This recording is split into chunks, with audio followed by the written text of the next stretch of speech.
Hi there.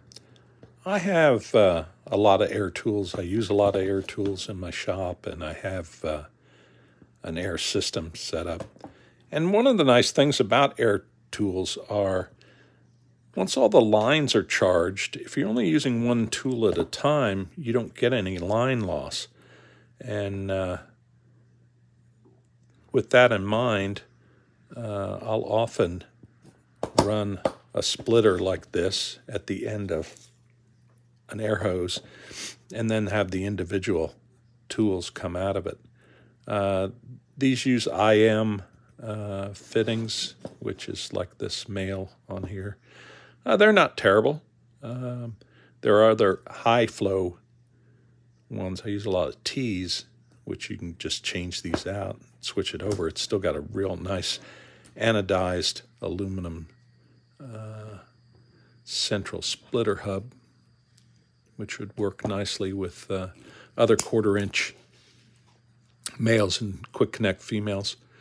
It even has these two holes in it, so you could mount this in some configuration. Like I say, I typically use these at the end of a hose as a temporary way to give me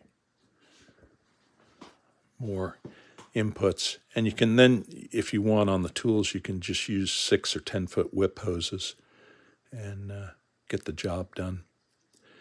Which, by the way, is a good economical way to go, because then you can get whatever kind of air that you want, either clean air, filtered water-free, or if you're using tools and you want to lubricate, you can put a lubricator on the end of this, and you're not running oil down your line, down your hose.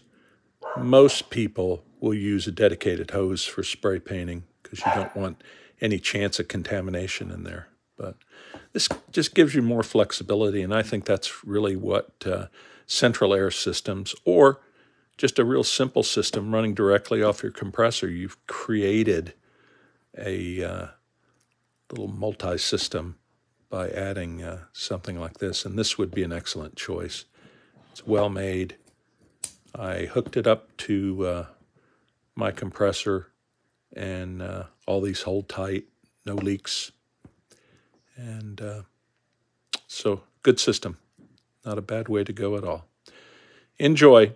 Cheers.